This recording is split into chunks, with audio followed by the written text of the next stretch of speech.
Okay. Indian హిస్టరీలో భాగంగా last క్లాస్‌లో మనం మొఘల్ సామ్రాజ్యం, మరాఠా సామ్రాజ్యం వరకు చెప్పుకున్నాం గదా! సో, అక్కడితో మనకి మధ్యయుగ భారతదేశ చరిత్ర అయిపోయింది. మిడివల్ హిస్టరీ అంటారు గదా! సో, మధ్యయుగ భారతదేశ చరిత్ర, మరాఠా సామ్రాజ్యం, మొఘల్ సామ్రాజ్యంతో అయిపోయిందనమాట. సో, ఇక్కడి నుంచి మనకి చాలా ఇంపార్టెంట్ అండి. ఎగ్జామ్‌లో మనకి సిలబస్‌లో మెన్షన్ చేసింది కూడా ఇక్కడ నుంచి టాపిక్సే. సో, మోడర్న్ హిస్టరీలో మెయిన్‌గా నేషనల్ మూవ్‌మెంట్ ఉంటది. భారత జాతీయోద్యమం. సో, అక్కడి నుంచి చాలా చాలా ఇంపార్టెంట్. సో, అక్కడి నుంచి ఎక్కువ క్వెషన్స్ వచ్చే అవకాశం ఉందనమాట. సో, ఇక్కడ ఇండియన్ హిస్టరీని బేస్ చేసుకొని ఏపీ హిస్టరీలో క్వెషన్స్ ఎక్కువ అడిగాడండి. సో, మనకి ఇండియన్ హిస్టరీ బేస్ ఉంటే మనం ఏపీ హిస్టరీలో ఇంకా కొంచెం డెప్త్‌గా వెళ్లి కూడా చెప్పుకుందాం. ఏపీ హిస్టరీ క్లాసెస్ ఆల్రెడీ అన్నీ ఉన్నాయండి. So, AP history classes group 2 లెవెల్‌లో డీప్‌గా డిస్కస్ చేసిన క్లాసెస్ అన్నీ ఒక ప్లే లిస్ట్‌లో ఉన్నాయి. మీకు కావాలంటే అవి వినండి. సో, ఏపీ హిస్టరీ నుంచి ఎక్కువ క్వెషన్స్ వస్తాయి. ఇండియన్ హిస్టరీ ఎందుకు చెప్పుకుంటున్నాం అంటే చెప్పలేం. లాస్ట్ ఎగ్జామ్స్‌లోన ఏపీ హిస్టరీ నుంచి క్వెషన్స్ ఇచ్చారని ఈ ఎగ్జామ్స్‌లో మళ్ళా ఏపీ హిస్టరీ నుంచే అడగాలని లేదు కదా! సో, మనకి సిలబస్‌లో ఇండియన్ హిస్టరీ మెన్షన్ చేశారు కాబట్టి ఇండియన్ హిస్టరీ నుంచే ఎక్కువ క్వెషన్స్ రావచ్చు. అందుకే ఒకసారి బ్రీఫ్‌గా అంటే మెయిన్ పాయింట్స్ మనం ఒక్కసారి క్విక్ రివిజన్ చేసినట్టు ఎగ్జామ్‌లో ఎక్కువగా తరచుగా అడిగే క్వెషన్స్ అన్నిటిని ఒకసారి దగ్గర రాసుకుంటే మనకి బెటర్ ఉంటదన్నట్టు తీసుకొచ్చాను ఈ క్లాస్‌ని. సో, ఈ క్లాసెస్ కూడా చాలా తొందరగానే అయిపోగొట్టేద్దాం. సో, మనకి నెక్స్ట్ జాగ్రఫీ నేర్చుకుందాం. జాగ్రఫీ తర్వాత జనరల్ సైన్స్ అయిపోగొట్టేస్తే మనకు ఆల్మోస్ట్ క్లియర్ అయిపోతాయి. మొత్తం సబ్జెక్ట్ అంతా మనకి ఛానెల్‌లో ఉంటది. సో, ఏపీ హిస్టరీ ఆల్రెడీ ఉంది. పాలిటీ ఆల్రెడీ ఉంది. ఎకానమీ ఆల్రెడీ ఉంది. ఆ 3 ఉన్నాయి. మనకిప్పుడు జాగ్రఫీ లేదు. జాగ్రఫీ తర్వాత ఇండియన్ మోడర్న్ హిస్టరీ లేదు. దీంతో పాటు మనకి ఇంకేం కావాలి? అన్నీ ఉన్నాయింకా. సో, మిగతా అన్నీ కవర్ అయిపోయాయనమాట. ఇంగ్లీషు డైలీ మార్నింగ్ వచ్చేస్తది. సో, సబ్జెక్ట్ మొత్తం ఇక్కడే ఉంటది. అవన్నీ ఈ జనరల్ సైన్స్, జియోగ్రఫీ అయిపోయిన తర్వాత కూడా మళ్ళా లైవ్ సెషన్స్ పెట్టుకొని లైవ్ సెషన్స్ అంటే లైవ్ సెషన్స్ లేదంటే ఇలాగే డైలీ క్లాసెస్ ద్వారా వాటిని మళ్ళా రివిజన్ చేద్దాం. సో, ఎగ్జామ్ అయ్యేంత వరకు రివిజన్ చేస్తూనే ఉందాం. దీంతో పాటు నేను ఎస్ఎస్‌సికి కూడా ప్రిపేర్ అవుతున్నా కాబట్టి ఎస్ఎస్‌సికి సంబంధించినవి ఎక్కువగా డిస్కస్ చేస్తా. సో, ఎస్ఎస్‌సితో పోలిస్తే కోర్ జాబ్స్ కొంచెం తక్కువ లెవెల్‌లోనే ఉంటాయి. సో, ఎస్ఎస్‌సికి ప్రిపేర్ అయితే కోర్ జాబ్స్ ఈజీగానే ఉంటాయి. ఓకేనా? ఇంకా స్టార్ట్ చేద్దాం లేట్ చేయకుండా. First Europeans మనకెప్పుడొచ్చారు? 1498లో 1498లో మనకి వాస్కో డి గామా వచ్చాడని తెలుసు. సో, ఎందుకొచ్చాడు? సో, ఎందుకొచ్చాడంటే వాళ్ళు అంతకుముందు నుంచే మసాలాలు, వస్త్రాలు అంటే బట్టలు ఇవన్నీ వ్యాపారం చేసుకుంటున్నాం. మన ఇండియా నుంచి, చైనా నుంచి వాళ్ళు దిగుమతి చేసుకుంటారనమాట. సో, ఇలాంటి టైంలోన అక్కడ ముస్లిమ్స్‌కి, క్రైస్తవులకి గొడవలు జరిగి, యుద్ధాలు జరగడం వల్ల కాన్స్టాంటినోపుల్‌లోన ఈ దారి అనే దాన్ని బంద్ చేశారనమాట. సో, అంతకుముందు వ్యాపారాలు జరిగే ఆ ప్లేస్‌ని ఆ రహదారిని క్లోజ్ చేశారు. సో, దానివల్ల అక్కడ యూరోప్ వాళ్ళకి వ్యాపారాలు చేసుకోవడానికి ఒక మంచి దారి లేదనమాట. సో, ఆ వ్యాపారం చేసుకోవడానికి గాను వీళ్ళు సముద్ర మార్గాన్ని అన్వేషించారు. ఇదంతా మనకు తెలుసు. సో, మళ్ళా చెప్పలేం వాళ్ళు. సో, అలా వాళ్ళు ఇండియాకి దారి వెతుక్కుంటూ ఫస్ట్ వాస్కో డి గామా వచ్చాడు. సో, పోర్చుగీస్ వాళ్ళు ఇండియాకి ఫస్ట్ టైమ్ వచ్చారు. సో, 1948లో వాస్కో డి గామా కాలికట్‌లో దిగాడనమాట. సో, ఇది గుర్తుపెట్టుకోండి 1948 ఇంపార్టెంట్. సో, 1948లో మే 11న ఆహ్ వాస్కో డి గామా కాలికట్‌లో దిగాడు. సో, వీళ్ళ మొదటి స్థావరం పోర్చుగీస్ వారి మొదటి స్థావరం ఏదంటే కొచ్చి. కొచ్చినండి 1503లోన. తర్వాత వీళ్ళు గోవాను ఆక్రమిస్తారు. అల్బుకర్క్ గోవాను స్వాధీనం చేసుకుంటాడు 1510లోన. సో, వీళ్ళకి అనుమతి ఇచ్చింది ఎవరు? ఇండియాలో వ్యాపారం చేసుకోవడానికి పోర్చుగీస్ వారికి అనుమతి ఇచ్చింది ఎవరంటే కాలికట్ రాజు జామరీన్ అంటారు ఇతన్ని. సో, జామరీను వాస్కో డి గామాకి వ్యాపార అనుమతి ఇచ్చాడనమాట. సో, వీళ్ళు మసాలా దినుసులు, పట్టు, వజ్రాలు ఇవన్నీ వ్యాపారం చేసేవాళ్ళు. సో, నెక్స్ట్ వీళ్ళు గోవాకి రాజధానిగా చేంజ్ చేశారనమాట.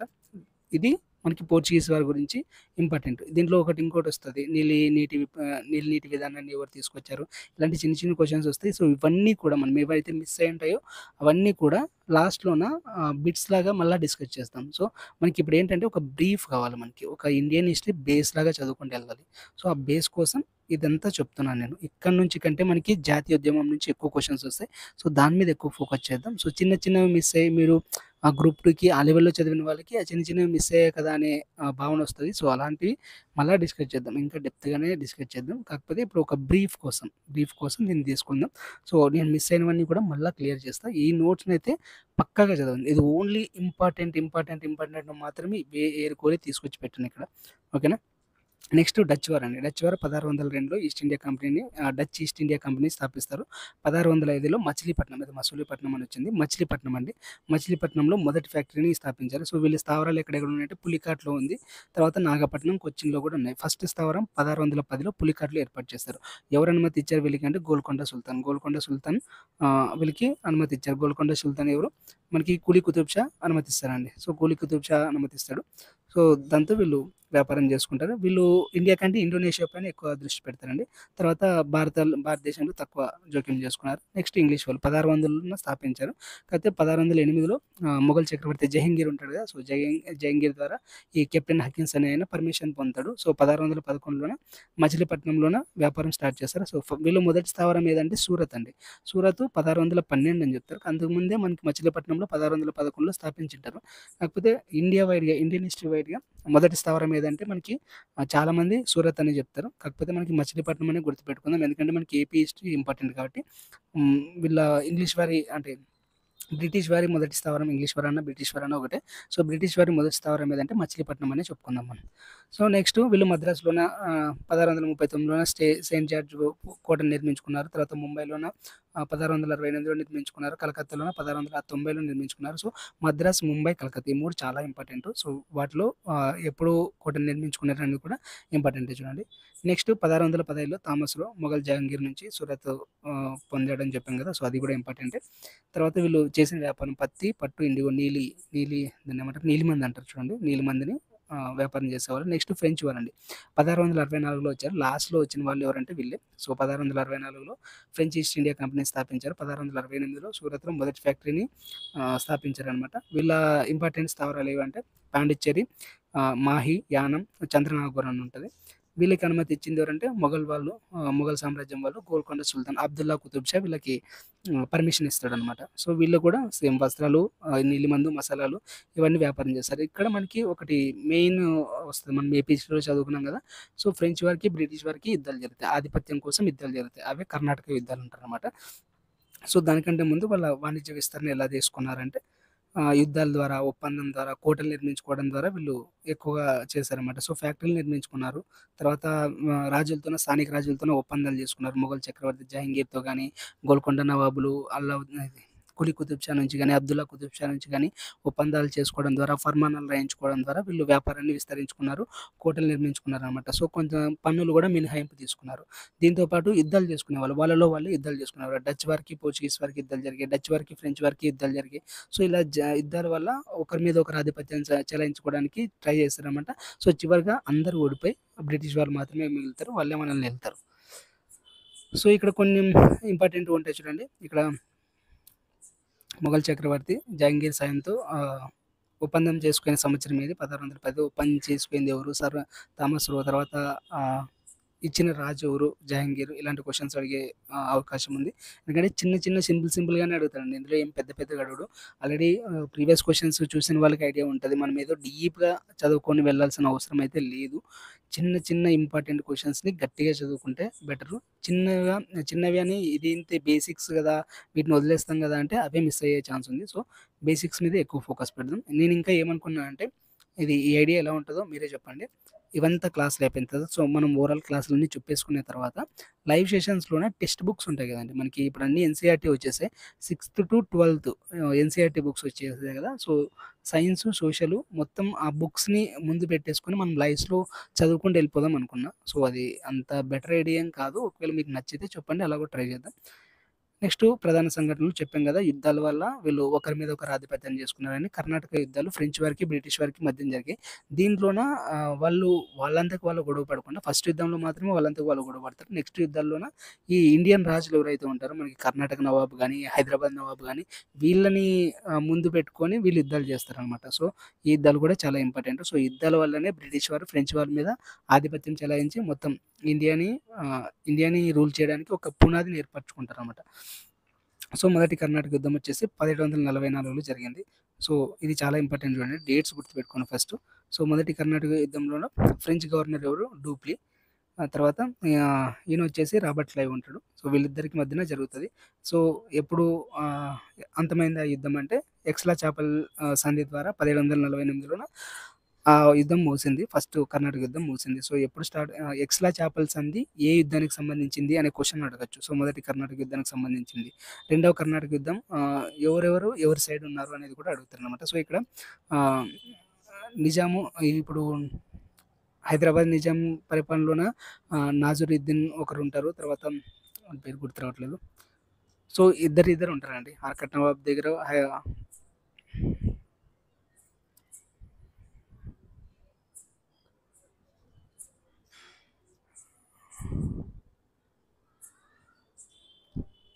సో, ఇక్కడ హైదరాబాద్ నిజాంలోన గొడవలు జరుగుతుంటాయి.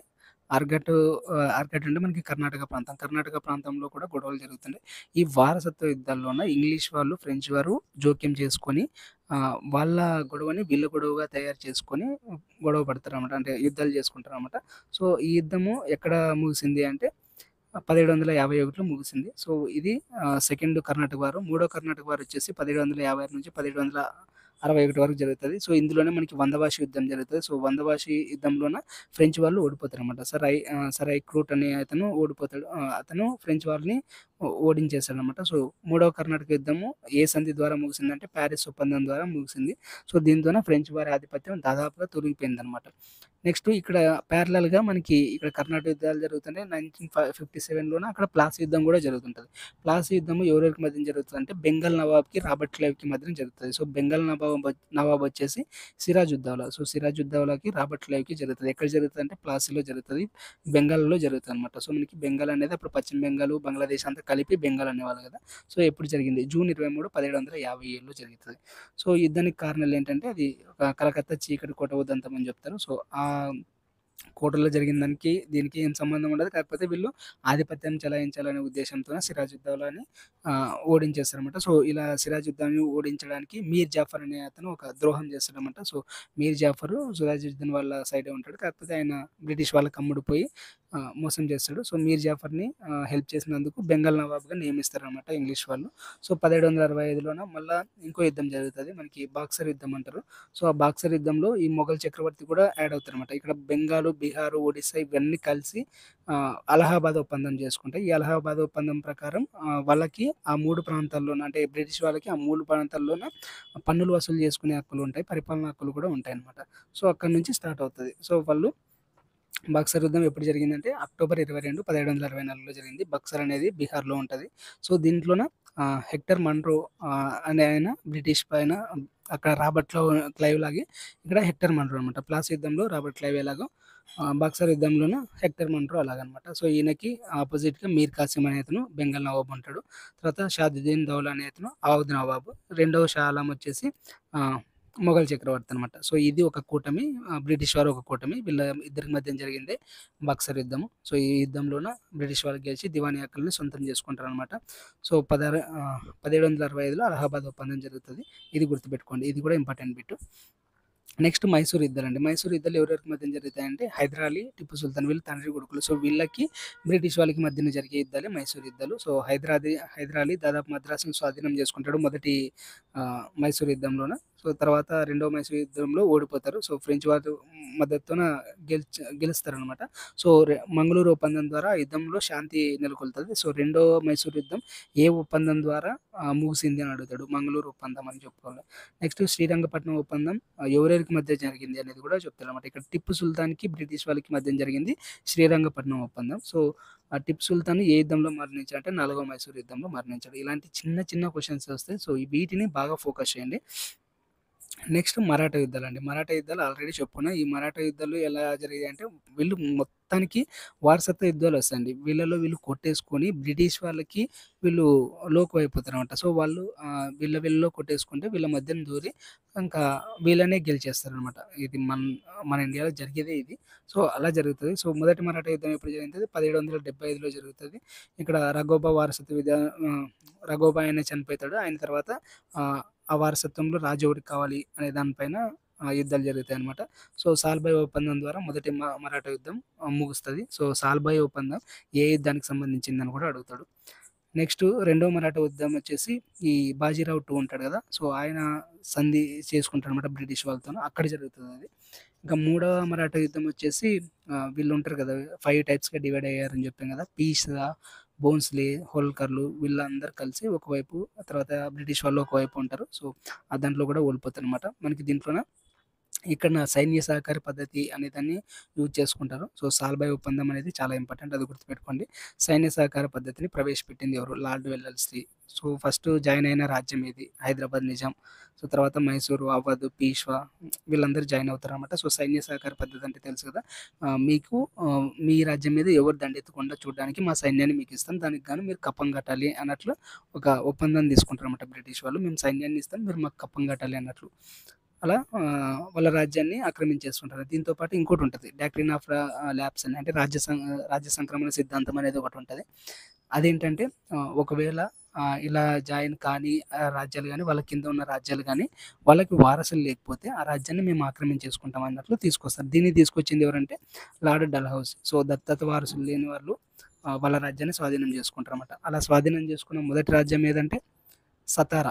సతారా వచ్చేసి మొదటి రాజ్యము. రాజ్య సంక్రమణ సిద్ధాంతంలో తీసుకున్న మొదటి రాజ్యం ఏదంటే సతారా. తర్వాత ఝాన్సీ, తర్వాత నాగ్‌పూర్, తర్వాత అవధ్. దీనివల్లనే మనకి ఆహ్, 1857 సిపాయిల తిరుగుబాటులో ఎక్కువ ప్రభావం చూపిస్తదనమాట. సో, దీనివల్లనే 1857 సిపాయిల తిరుగుబాటు వస్తదనమాట. సో, 1857 సిపాయిల తిరుగుబాటుకి మేజర్ కారణం ఏంటంటే దివానీ హక్కులు. 1765లో దివానీ హక్కులు పొందడం ద్వారా వాళ్ళకి మొత్తం రెవెన్యూ మొత్తం వాళ్ళ కిందకొస్తది. సో, ఒక్కో రాజ్యాన్ని ఆక్రమించుకుంటూ వస్తారనమాట. సో, దీంట్లో మనకి కొంచెం గవర్నర్ జనరల్ కూడా ఇంపార్టెంట్ అనమాట. సో, వారన్ హెస్టికు మొదటి గవర్నర్ జనరల్. ఈయన ఆ టైంలోనే మనకి రెగ్యులేటింగ్ యాక్ట్ వస్తది. మనకి ఆహ్, పాలిటీలో చెప్పుకున్నాం కదా! 1773 రెగ్యులేటింగ్ యాక్ట్. ఇదే మనకి భారత రాజ్యాంగానికి పునాది అని చెప్తాం కదా! సో, ఆ యాక్ట్ ఎప్పుడొచ్చిందంటే 1773. ఆ టైంలో గవర్నర్ జనరల్ ఎవరంటే Warren Hasting. Next Pitt's India act 1784లో వచ్చింది. సో, మనకి బోర్డ్ ఆఫ్ కంట్రోల్ గురించి కూడా చెప్పాము ఈ టైంలోనే. సో, భూమి పన్నులు కూడా పన్ను విధానాలు, జమీందారీ విధానాలు ఇవన్నీ ఈయనే తీసుకొచ్చాడు. తర్వాత రైతువారీ విధానం తెలుసు కదా! మహల్వారీ విధానం తెలుసు. నెక్స్ట్ వీళ్ళ కాలంలో సామాజిక పరిస్థితులు ఎలా ఉన్నాయంటే చేనేత పరిశ్రమ నాశనం అయిపోయింది. చేతి వృత్తులు ఆల్మోస్ట్ కనుమరుగైపోయాయనమాట. సో, వీళ్ళు ఫ్యాక్టరీలో తయారు చేసే వస్తువులకి, చేతి వృత్తులకి చాలా పొంతన ఉండదనమాట. సో, ఫ్యాక్టరీలో తయారు చేస్తారు కాబట్టి వీళ్ళు చీప్‌గా అమ్ముతారు. మనం చేతి వృత్తులు చేస్తాం కాబట్టి ఎక్కువ అమౌంట్ పెడతాం కాబట్టి సో, చేతి వృత్తులనేవి డౌన్ అయిపోతాయనమాట. ఇప్పుడు కూడా అంతే కదా! చేనేత వస్త్రాలు కంటే మామూలుగా ఫ్యాక్టరీలో తయారైన వస్త్రాలకి ఎక్కువ మొగ్గు చూపుతున్నారు. సో, చేనేత కార్మికులు బలైపోతున్నారు. అలా అనమాట. సో, దీని తర్వాత మనకి బ్రహ్మ సమాజం వస్తది. ఆర్య సమాజం వస్తది. సో, మత సంస్కరణల కోసం ఇవన్నీ తీసుకొస్తారు. బ్రహ్మ సమాజాన్ని స్థాపించింది రాజా రామ్మోహన్ రాయ్ 1828లో స్థాపిస్తాడు. తర్వాత ఆర్య సమాజాన్ని స్వామి దయానంద సరస్వతి స్థాపిస్తాడు 1875లో. సో, వీటి గురించి కూడా ఇంకా డీటెయిల్‌గా తెలుసుకుందాం. సో, మనకి 1857 సిపాయిల తిరుగుబాటు అనేది చాలా ఇంపార్టెంట్. సో, దీన్నే మొదటి స్వాతంత్ర సంగ్రామం అని కూడా అంటారు. సో, ఇది దీనికి కారణాలేంటి? 1857 తిరుగుబాటు జరగడానికి కారణాలేంటంటే అదే రాజ్య సంక్రమణ సిద్ధాంతం. సో, రాజ్య సంక్రమణ సిద్ధాంతం ద్వారా మనకి సతారాని ఆక్రమించేశారు. దాని తర్వాత ఝాన్సీని, అవధ్‌ని కూడా ఆక్రమించుకోవడానికొస్తారు. ఈ టైంలో మనకి ఝాన్సీ లక్ష్మీబాయి లాంటి వాళ్ళు తిరుగుబాటు చేయడం ద్వారా మనకి సిపాయిల తిరుగుబాటు ఇంకా అభివృద్ధి చెందింది. కాకపోతే దీనికి మేజర్ కాజు వేరే దగ్గర వస్తదనమాట. సో, ఎక్కడొస్తదంటే సహాయ సైన్య సహకార పద్ధతి ద్వారా కూడా కొన్ని రాజ్యాలు వీళ్ళ మీద వ్యతిరేకత చూపిస్తూ ఉంటాయి. దీంతో పాటు రైతువారీ విధానాలు, తర్వాత జమీందారీ విధానాల వల్ల కూడా రైతులు కొంచెం హర్ట్ అయ్యుంటారు. అంటే దరిద్రానికి గురైంటారనమాట. సో, రైతులైతే తిరుగుబాటు చేయరు. కాకపోతే ఇవన్నీ ఎఫెక్ట్ చూపిస్తాయన్నమాట. దాంతో పాటు కొంచెం వీళ్ళు సతీని నిషేధించడం అంటే సతీ సహగమనాన్ని నిషేధించారు. వితంతు పునర్వివాహ చట్టాన్ని తీసుకొచ్చారు. ఇలాంటి చేయడం వల్ల సాంప్రదాయవాదులుంటారు కదా! బ్రాహ్మిన్స్ వీళ్ళందరూ కూడా వీళ్ళ మీద వ్యతిరేకత స్టార్ట్ అయిందనమాట. దీంతో పాటు మేజర్ ఇష్యూ ఏంటంటే భారతీయ సిపాయిలకి తక్కువ సాలరీ ఇవ్వడం, వాళ్ళ సిపాయిలకి ఎక్కువ సాలరీ ఇవ్వడం. తర్వాత ఆహ్, ఎన్‌ఫీల్డ్ తుపాకులుంటాయి. ఎన్‌ఫీల్డ్ తుపాకుల్లోన ఆవు కొవ్వు, పంది కొవ్వు ఉన్న తూటాలు యూజ్ చేయాలని చెప్పడం. ఇలాంటి వాటి వల్ల ఈ యుద్ధం అనేది స్టార్ట్ అయిందంట. యుద్ధం కాదు ఇది 1857 తిరుగుబాటు స్టార్ట్ అయింది. ఇది ఫస్ట్ ఎక్కడ స్టార్ట్ అయిందంటే మే 10, 1857లోన మీరట్‌లో మొదటి సిపాయిల తిరుగుబాటు జరిగిందనమాట. అక్కడ స్టార్ట్ అయిన తిరుగుబాటు ఢిల్లీకి చేరింది. సో, ఢిల్లీలోన మనకి బహదూర్ షా జఫర్ ఉంటాడు. ఆయన మొఘల్ చక్రవర్తి అనమాట. ఆయనే ఆయననే ఏమంటే అప్పటికే షా ఆలం 2 ద్వారా మనకి బక్సర్ యుద్ధంలోన వాళ్ళు తగ్గిపోయారు. మొఘల్ చక్రవర్తులనేది అక్కడికే లాస్ట్ అనమాట. తర్వాత కూడా చిన్న చిన్న వాళ్ళు ఉంటారు. వాళ్ళ పరిధిలోనే సామ్రాజ్యాన్ని స్థాపించుకొని ఉంటారు. అంతే తప్ప బ్రిటిష్ వాళ్ళని ఎదిరించేంత సామర్థ్యం వాళ్ళకి లేదు. సో, వీళ్ళ సిపాయిలందరూ వెళ్లి బహదూర్ షా జఫర్‌ని చక్రవర్తిగా ప్రకటించారనమాట.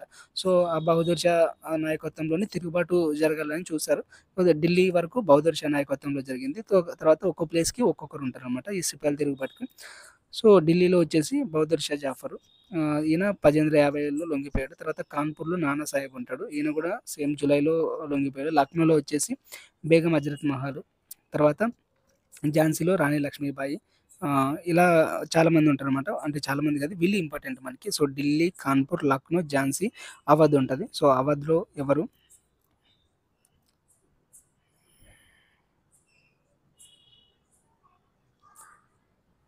సో, ఇలా ఎవరి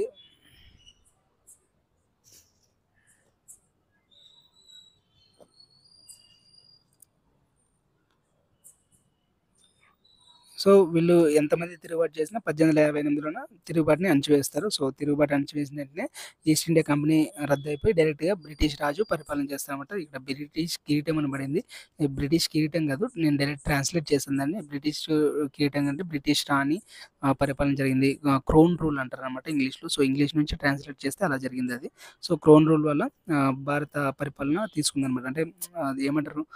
అప్పటి వరకు ఈస్ట్ ఇండియా కంపెనీ పరిపాలించింది. సో, ఈస్ట్ ఇండియా కంపెనీ ఇలా పరిపాలించడం ద్వారా ఇంత తిరుగుబాటు జరిగింది. సో, ఈస్ట్ ఇండియా కంపెనీకి ఇంక పరిపాలించే హక్కు లేదు. ఓన్లీ వ్యాపార హక్కులు మాత్రమే ఉంటాయి. సో, పరిపాలన మొత్తం బ్రిటిష్ రాజ్యమే చూసుకుంటారు. అంటే బ్రిటిష్ రాణి కిందనే పరిపాలన జరుగుతదని చెప్పారనమాట. సో, ఇక్కడి నుంచి మనకి బ్రిటిష్ రాణి పరిపాలన సాగుతదనమాట. సో, 1858 నుంచి చాలా చాలా ఇంపార్టెంట్. సో, ఈ క్లాస్ వరకు మనకి జస్ట్ బేసిక్స్ గుర్తుపెట్టుకోండి. ఏ యుద్ధాలు ఎప్పుడు జరిగాయి?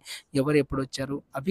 అవి బేసిక్స్ అండి. అవి ఒక్కటి గుర్తుపెట్టుకోండి. ఇక్కడి నుంచి జరిగేది 1858 నుంచి జరిగేవి చాలా చాలా ఇంపార్టెంట్. సో, ఇక్కడి నుంచి జరిగేవన్నీ ఇంకా డీప్‌గా నేర్చుకుందాం. సో, ఈ క్లాస్ వచ్చి జస్ట్ బేసిక్స్ మాత్రమే.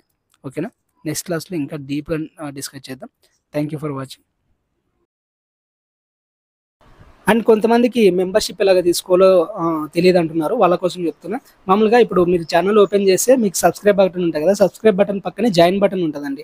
సో, జాయిన్ బటన్ క్లిక్ చేస్తే మీకు అక్కడ 2 ఆప్షన్స్ ఉంటాయి. 89 అని 189 అని. సో, మీ ఇష్టం ఏదైనా తీసుకోవచ్చు. సో, 89 అయినా తీసుకోవచ్చు, 189 అయినా తీసుకోవచ్చు.